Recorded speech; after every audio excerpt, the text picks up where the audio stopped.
Zee 24 तास एक पाऊल पुढे।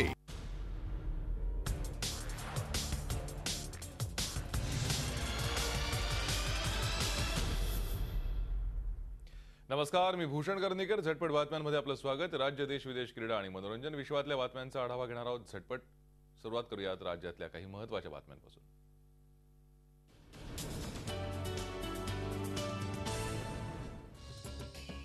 कडाक्याच्या उन्हात होरपळणाऱ्या राज्यातल्या जनतेला हवामान खात्यानं दिलासा दिलाय। राज्यात यंदा 2 दिवस आधीच मान्सून धडकणार आहे असा अंदाज आहे। तर मुंबई आणि पुण्यात 7 जूनला मान्सून येईल असा अंदाज हवामान खात्यानं वर्तवला आहे। एकंदर पाऊसमान चांगलं असेल असं भाकीत वर्तवल्यानं जनतेला दिलासा मिळालाय।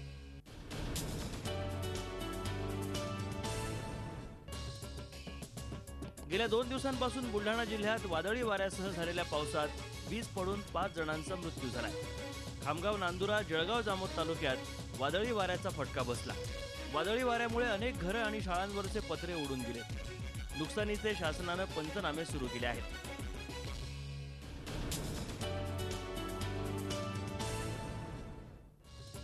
राज्यातल्या जलसिंचनाच्या स्थितीवरून मुख्यमंत्र्यांनी पुन्हा एकदा राष्ट्रवादीला टार्गेट केलंय। सिंचनाबाबत खूप चुका झाल्या, जिथं चुका झाल्या तिथं आत्मपरीक्षण केलं पाहिजे या शब्दात त्यांनी जलसंपदा विभागाचा समाचार घेतला। तसंच राज्यात अजून 78,000 कोटी रुपयांची जलसिंचनाची कामं प्रलंबित असल्याचंही ते म्हणाले।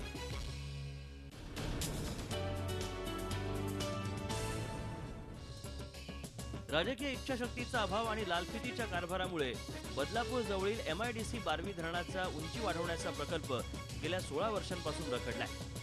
40 कोटी रुपयांचा हा प्रकल्प आता 250 कोटींच्या घरात गेलाय। पण या प्रकल्पामुळे विस्थापित होणारी 12 गावं विकासापासून वंचित आहेत। दुष्काळग्रस्त भागातल्या शेतकऱ्यांची वीज बिलं आणि कर्ज सरकारनं माफ करण्याची मागणी शिवसेनेचे कार्याध्यक्ष उद्धव ठाकरे यांनी केली आहे। तसंच शेतकरी चारा पाण्यावर करत असलेला खर्चही त्यांना देण्यात यावा अशी मागणीही त्यांनी केली।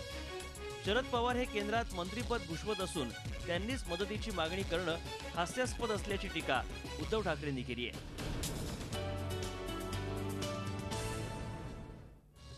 सोलापूर महानगरपालिकेच्या उजनी धरणातून आलेली पाईपलाईन 5 ठिकाणी फुटल्यानं लाखो लिटर पाणी वाया जात आहे। यामुळे शहरवासियांना एकीकडे पाण्यासाठी पायपीट करावी लागतेय, तर दुसरीकडे दुष्काळाची स्थिती असतानाही पाणी वाया जात आहे। सोलापूर शहरालगतच 5 ठिकाणी पाईपलाईन फुटल्यानं पाण्याची तळी तयार झाली आहेत।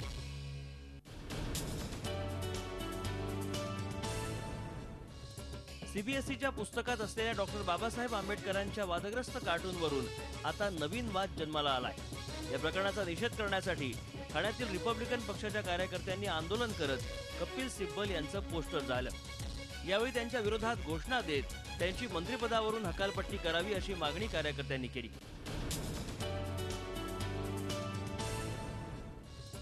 मुंबईतल्या पोलीस अधिकाऱ्यांची सुरक्षा भाड्यानं घेतलेल्या बुलेट प्रूफ जॅकेटनं केली जाते। RTIच्या माध्यमातून मिळालेल्या माहितीतून याचा खुलासा झालाय, तर सरकारनं याचा इन्कार केलाय। याआधी सरकारवर निकृष्ट दर्जाचे जॅकेट्स खरेदी केल्याचा आरोप करण्यात आला होता। त्यानंतर पुन्हा तीच चूक झाल्यानं सरकारवर टीका सुरू झाली आहे।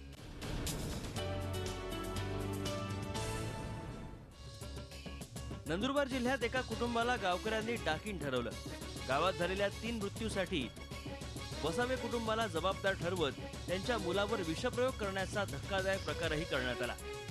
मागील 6 महिन्यांपासून वेरी गावातल्या वेसावे कुटुंबाला डाकीण ठरवून अत्याचार सुरू आहेत।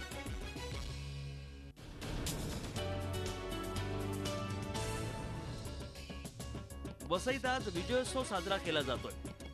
चिमाजी अप्पांनी पोर्तुगीजांच्या ताब्यातून वसई किल्ला जिंकण्याच्या घटनेला आज 274 वर्ष पूर्ण होत आहेत। विजयोत्सवानिमित्त महापालिकेनं विविध कार्यक्रमांचं आयोजन केलंय, तर ही पैशांची उधळपट्टी असल्याचा आरोप विरोधी पक्षांनी केलाय।